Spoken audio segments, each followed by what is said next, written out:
what I really love about the work I do is the resilience that people exhibit and how they develop that, because the clients I work with really show that. In this episode, I interview Margo Mansfield, an internationally known speaker, master trainer, mentor, and organizational development consultant. Margo has spent the last 45 years specializing in the development of emotional literacy in the transformation of stress. Margo's story is powerful. You'll hear insights from her trauma journey that enabled her to rise resilient and bring her gifts to both individual leaders and the business world. Come join us. Welcome to the Leverage Business Podcast, where we believe business success is about working smarter, not harder, leveraging your time and expertise in ways that fit the digital age you and your clients live in today. I'm your host, Jay Allison, author of Leverage Consulting in the Digital Age and founder of the iSuccess Business Academy. And every episode, I'll be sharing insights into how you can apply the power of leverage to grow your consulting, coaching, or other expert services business and create true freedom and independent success with mindset, marketing, and money model breakthroughs. Because when you get leveraged, the sky's the limit.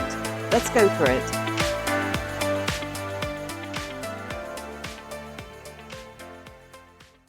Hello, welcome, and we're continuing our journey through rising resilient women entrepreneurs as they share their insights, their experiences, and their journey to success. And in this episode, I interview Margo Mansfield, who is an internationally known speaker, master trainer, mentor, and organizational development consultant. Margo is a leader in emotional mastery, helping individuals and companies transform the way they improve performance. She's spent the last 45 years specializing in the development of emotional literacy in the transformation of stress. She supports organizational leaders to excel by humanizing their approach using her 6-step breakthrough roadmap. Margo's story is powerful. She's overcome a tremendous critical car accident, a traumatic event that resulted in her going through numerous surgeries, a mental health crisis, and recklessness, leading eventually to physical healing, spiritual growth, more formal education, contemplation, and life-changing decisions. In this episode, you'll hear insights from her journey that enabled her to rise resilient and bring her gifts to both individual leaders and the business world. Margo is dedicated to bringing about transformation by helping people discover the secrets of becoming secure under stress. She's a firm believer that people can learn to use stress as an experience of unleashing their greatest potential in ways that they never understood was possible, and as a contribution to their health and well-being rather than at a cost. She works with individuals and business leaders to engineer organizational transformation through understanding personality differences and building skills to address those differences using her proprietary reality security inventory. Deep trauma is not an uncommon experience, yet it is very individualized for any of us. Margo's personal evolution essentially built her business. When working with leaders and their team members who are facing a future of changes, known and unknown, that are wrought with stress, she says her gift to them is the magic of her combined knowledge and experience that fosters lifelong skills.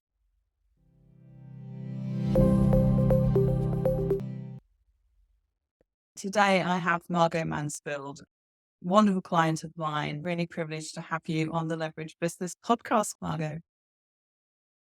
Well, I am just thrilled to be here. It's such a privilege for me, and it feels like my debut into the online world. So it's very exciting for me. It's great. Well, we've been working together for, well, I suppose it's nearly a year. I've known you anyway. Yeah. So I know that you've got lots of tales to tell. And also particularly the people that you work with, around personal mastery and emotional intelligence, which I think obviously have a great deal to do with resilient, which is our theme. What I really love about the work I do is just the resilience that people exhibit and how they develop that. It seems Yeah. nice focus because the clients I work with really show that. They have their ups, they have their downs, But what really shines through when people are getting success is how they rise up, even against adversity. Yes. And a lot of people these last few Yeah. years have had a lot of stuff going on. And I know, you've got Yeah. personal, some Yeah. health things, other people got family things, we've had wars, we've had COVID, we've had all sorts of stuff thrown at us. Good. So there's a lot around, our own courage to continue and compassion and, Yeah. building confidence and working with a coach, Yeah. Yeah. Yeah. Yeah. so Yeah. just to go Yeah. over, Rising Resilience, the subtitle is Tackling Challenges and Changes in Your Life and Business with Confidence, Compassion, and Courage. So even if you're not in business, in your career would fit equally. What part of the theme when I invited you kind of spoke to you the most and why? And my second question was how your own life experiences and resilience help you to help others. Well, Jay, when I looked at the first two questions that you were interested in, it was as if they were sort of combined into one answer. Because for me, of course, mind, career, and work was at the top of the list, simply because, my business is called Mindful Mastery. The whole thing is about the mind. So that is the first, but then it's very connected to soul, the mission and spirituality, because it has been really the mission that got me started and the spirituality that has held me in there for so long through such difficult times. And so it has been the spark of my spirit always being present to continue forward because of what my desire was and what my mission was. So they kind of work together. And I'd like to just tell you a little story about that so that you understand why that is so important. Because the answer to the second question is, for me, just a bottom line is that the evolution of my business is really the story of my evolution. And I say that because when I was 18, I was in school at the University of Hawaii, and I was asked to come back home to St. Louis to be in my best friend from high school's wedding. And in the party that they had, I went with the guy who was going to be the groomsman. We were going out to dinner, and I was riding with him, and we had a terrible automobile accident in which my face was terribly scarred and my left leg. And that actually changed my life forever. I was unconscious for 10 days. I awakened, and when I looked in the mirror, I was in horror. And the horror of that experience, which I can reimagine exactly right now, stayed with me for decades. I did not look at my face in the mirror for decades. So I begged my parents to go back to school because I wanted to be with my friends. What I didn't know, of course, at that time, because they weren't even talking about it, is that that experience in my life really was a PTSD experience. And no one knew about it then. In that semester back at school, I had a nervous breakdown. I called my parents and I went home to St. Louis because I had to have several plastic surgery operations on my face and my leg anyway. So I went back. And when I was there, the plastic surgeon suggested that I go to a psychiatrist. And so my parents found the person that was supposed to be the best psychiatrist in St. Louis. And I went to him. And on the third visit, he fell asleep while I was talking to him. I was so devastated that I got up out of my chair. I left the room, walked down the hallway, and Jay, it's as if it happened at this moment. I had this deep, resolved decision that came to me, and that was, I guess I have to figure this out on my own.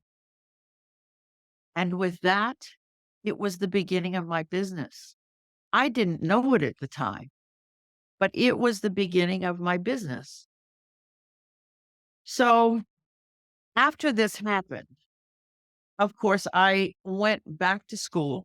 I was in Hawaii and I had an aunt there, and she asked me if I'd like to go visit a hypnotherapist. I didn't even know what that was, but I was so desperate to find out and to learn and to know why I was in such depression and thoughts of suicide. I didn't want to live. It was as if my life was over and I didn't know how to recover it. So I went to this hypnotherapist. And during the session, he took me back into the night of the accident in which they were doing the operation. And I was in the operation room. And there were two things that the doctor said that steered my life for the rest of my life. One was, isn't it a shame? She must have been a very beautiful girl. The second one was, she will never have the mental capacity she had once had. When I came out of that session, I thought recognizing what had been said would be the end of it, but it wasn't. It was only the beginning. So this is when I fell into further depression. I was so concerned about my mental ability. I made it through school and graduated with a degree in sociology. The way I did it was to carry such a heavy load that I had no time to worry. All I had time to do was work and take tests. That's all I could do. And I was terrified. So that journey, that experience drove me into terrible depression. But I somehow made it out of school and took my first job, went to Missouri, and I took my first job in social work. And I rose very quickly in my job because I worked hard and I loved what I did. And I became the executive director of St. Louis County, Missouri. And when I was a director, my friend from the YMCA told me about this psychologist who had this most interesting program. The program that I hired him to come in and work with my staff.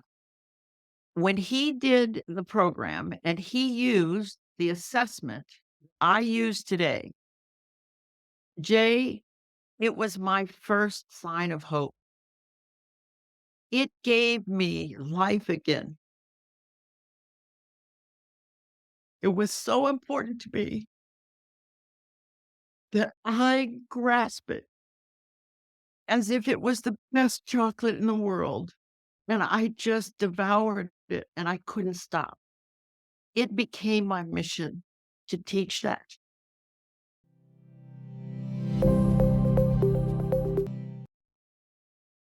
So a bit later, I had hope now, and I decided to go back to Hawaii. I had the rights to the program, to the assessment, and I took it back to Hawaii because now I was on a mission to discover what was the matter with me. So as I went down that road of I didn't know how to sell, I didn't know how to do anything. I started my business with $200, a child that was 2 years old. I was single, and people told me that I would never make it work, and I didn't care what they said because I knew that I was gonna do this.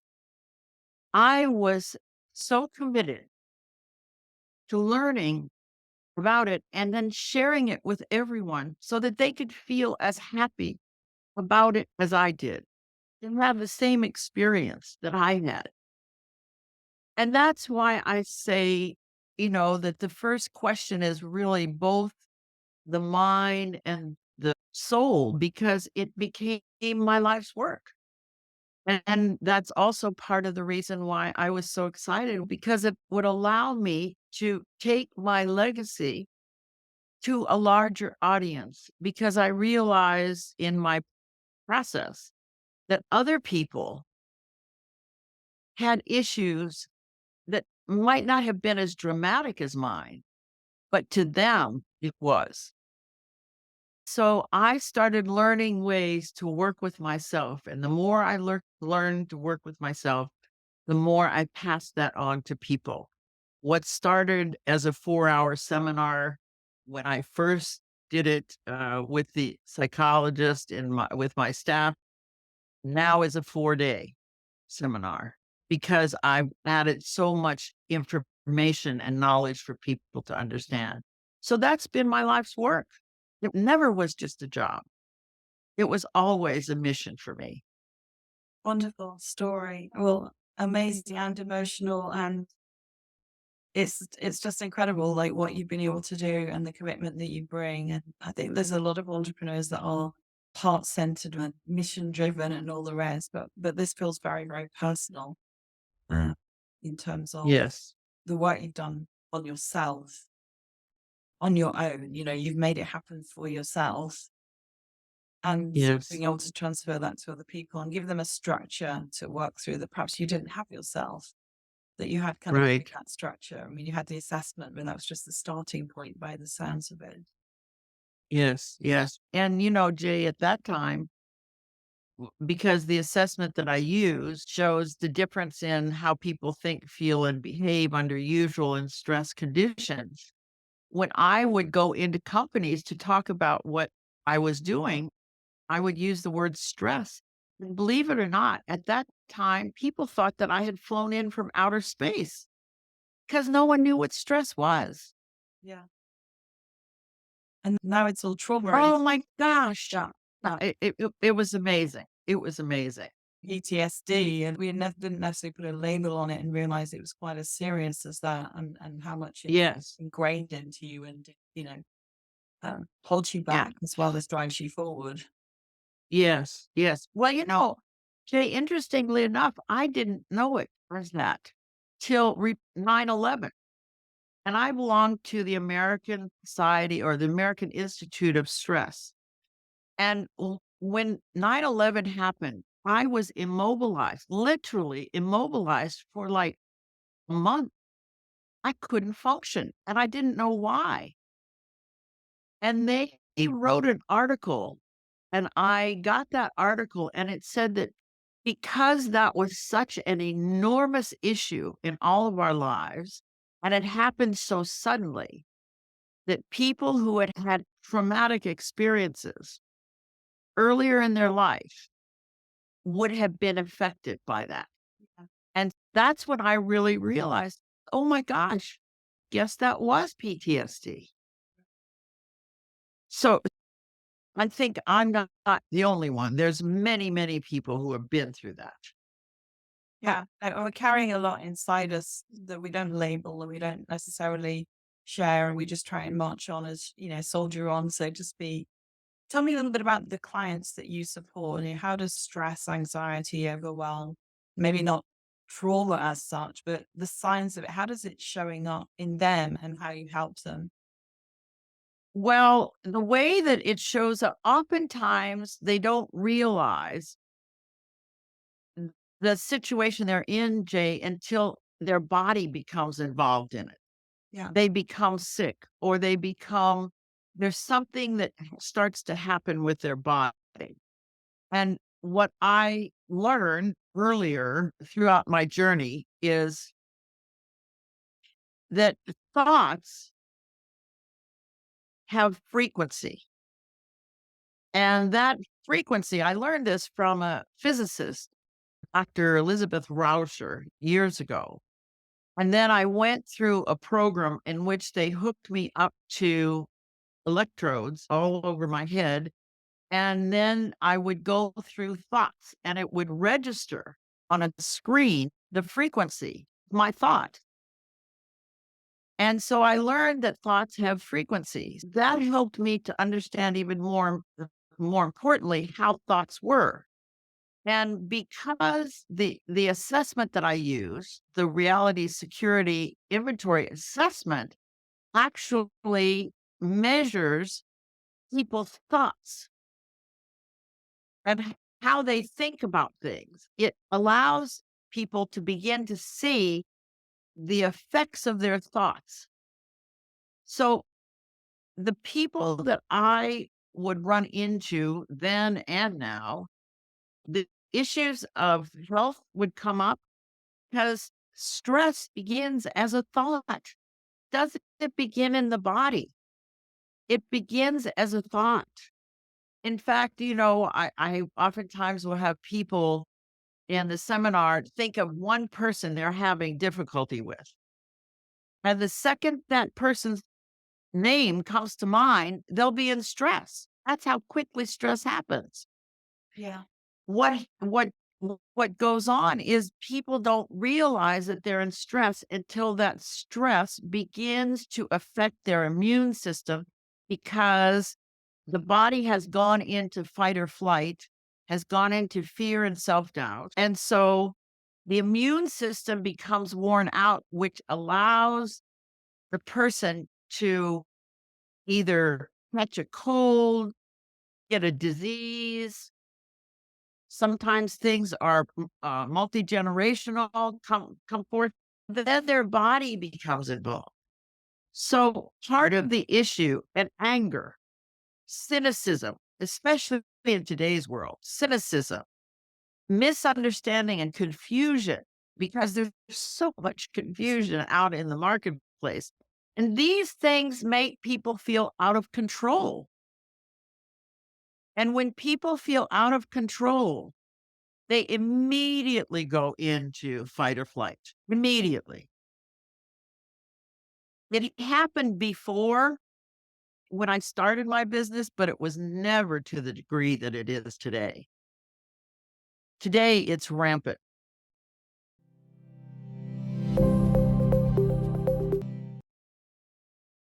There's a couple of things that jump out at me as you're talking there is on the one hand, we kind of bury stuff and historically it's there and we carry it around with us. It doesn't necessarily come out. On the other hand, there's Yeah. the stress and anxieties that get triggered by certain people, certain things. And there's all sorts of long term as well as sudden heart problems, stroke, all sorts of things like that can happen Yeah. if you get this continuation of the pattern.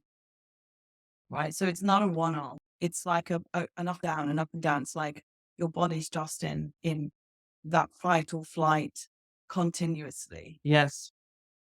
Yes. Yes. Well, interestingly enough, my son, who is now 39, was a drug addict for 17 years. And he was put in prison by me. I testified against him because I knew that if he didn't go to prison, something terrible was going to happen. He stole my car and he went to prison. And in prison, 6 years ago, he went to prison and he read a book and it changed his life and he transformed in 24 hours. Of course, now the question is, what was the book? The book was the Book of Mormon. He read the Bible first, and then he read the Book of Mormon, and there was a story in the Book of Mormon that related to him in his way, and he stopped everything, and that was 6 years ago. He's graduating from college. Fantastic. That's how fast it can happen when you want it to happen. Yeah. Well, it's sometimes even when you don't want it to happen, you're not looking for it. Yes. So, Yeah, so exactly. let's change tack a little bit. What would you personally lean into as these moments hit you? You know, if you could share a few of the ways that you help people or things that you do for yourself rise above those tensions, those emotions, those triggers. Well, for me, Jay, I know so much about the subconscious mind, and I know that that's what takes over when I go into stress or anyone else goes into stress. And I know that there's so much programming that we have in the subconscious mind about fear and self doubt. So I allow myself to go through that experience. I intentionally allow myself to go through the fear and self doubt and get rid of it because it comes to an end. And when it comes to an end, then I begin to think about what was it that caused the stress? What was the source of it? Yeah. And because I understand how to link thoughts, I can go back and trace what it was that happened that put me into a thought that was frightening, that was stressful. It was the thought that made it stressful. It wasn't the How, incident. how do you allow yourself to go through the fear and self doubt? What's the process? What's the technique? Or Well, the technique that I use, and this is the part of the training that is oftentimes difficult for people to understand. It's all in your brain. It's not like you have to get something to do it. You just have to learn to work with the thoughts in your mind. The way I get rid or get through the self-doubt and the fear is I allow myself to go to the worst possible thing that could happen. And I look at that and say, what would I do? And I'll find a way that if that happened, that's what I would do. is that like hope for the best and plan for the worst?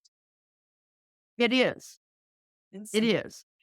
And it's really about grasping that fear and taking it to the worst level and then realizing that's probably not going to happen. Yeah, Th- then That, the that that is probability the of it worst. happening. Yeah, yeah. Yeah, then I look at the probability of it happening, and interestingly enough, see, part of what happens when people go into stress is that the fear and the self-doubt overshadow the thought process. Mm. They take it out of commission, actually, and the emotions take over because the emotions are 7 times greater than the intellect. So the emotions take over. What I do is engage the intellect in the midst of the emotion. Yeah, it makes sense. I mean, it's kind of like So that out of control feeling that we all feel is kind of give yourself back choices and options. exactly, because what happens then to us is we begin to feel in control again. Absolutely. Yes, and we are in control.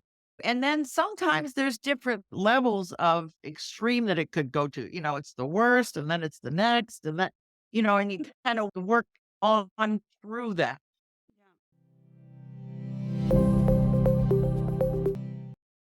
What about just that general sense that sometimes you just feel, I'm not where I want to be, that kind of uneasiness, that Yes. sort of sense of feeling a bit restless or a little bit lost in life? What Yeah. does that show Yeah. up differently? What do you do differently in that kind of situation?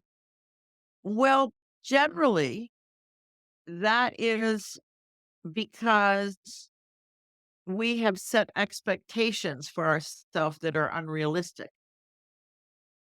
And so what I went through this, Jay, at a certain point in my life when I looked at my life and I thought I was going to be much farther than I was. And I went through that process. And I realized that in my plan, it's sort of like my mother used to say, Jay, she used to say, we make plans and God giggles. Well, that's kind of what happens. We make these perfect plans of think how things are going to be, and then life happens. And so I had to come to accept that even though I wasn't where I thought I would be, the journey that I had been on was so filled with so many things that I had chosen. No one else chose it for me to make those decisions. I made those decisions. And obviously, those were issues that I had to deal with. Otherwise, I wouldn't be there. I chose to be there. And part of the issue that I find with so many people is they don't take responsibility for That's the word being that's where they sprung to are. mind. Yeah, I was just going to say, is it Yes, about just taking ownership of the choices it that you is made, and you made the best ones you could at the time? at the time. And if you look into it deep enough, you'll see that there was a lesson for you Yeah, that you learned. The issue of the automobile accident for me taught me one of the most important lessons in my life, and that was that what looks horrible in the moment may be a blessing in disguise. And I think about that all the time when things happen to me. And I realize this is for my good. The best and highest good is to come out of this. And I think again, that has to do with the frequency of the thought, yeah, it does. because the frequency of the thought attracts to you that frequency. Yeah, and the solution comes from there. I remember a story. It I can't remember who was telling it now, about, a problem is like one of those pass the parcel gift wrap things. It's like you have to start taking off the layers and you have to scrabble yeah. around a little bit, but inside is a gift. Like whatever is the Yes, problem is that's absolutely. you find inside the gift of learning. So, I mean, this has been Exactly. incredible, and I could probably talk to you for hours about a lot of this stuff, not only from your own experience and stories, but also how you're helping people and your mindset mastery. In a Yes. nutshell, Margo, what would you say is your positive superpower for rising resilience for yourself, for your clients, just in general? What would be your thing? Well, I have come up with that. That was a good question. By the way, Jay, I loved your questions because what they did is take me back into things that I had forgotten, that I had learned, and why I do what I do. And so for me, sort of the superpower of what I will say to people is I want you to become your own best friend, that you value and appreciate who you are so that you can value and appreciate other people. Love that. And to me, that's what we all have to learn to do, to become our own very best friend. I absolutely love that. And in a sense, it's the coping mechanism for the fact that we live in a world where everyone's kind of pointing fingers, everyone's saying someone else is to blame for their situation. And we don't often value and appreciate others as much as we ought to. True. We kind of, we're It's wanting true. to get more than give. And yeah, Yes. that's a good But note. it's but Jay, that's because we don't value and appreciate ourselves. Yeah, I think you're right. That's how you learn, by learning Yes. to appreciate yourself. Yeah. Then you know how to do that. Yeah.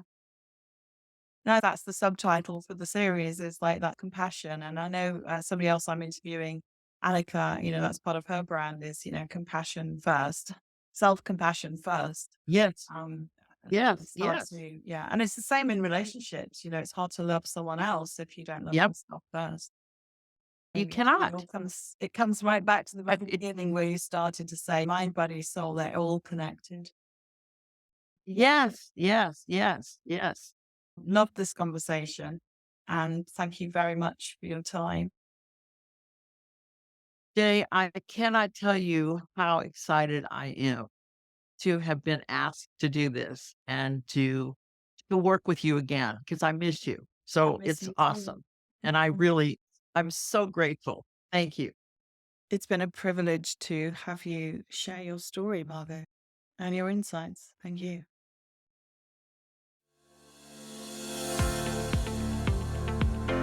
Thank you for listening to the Leverage Business Podcast.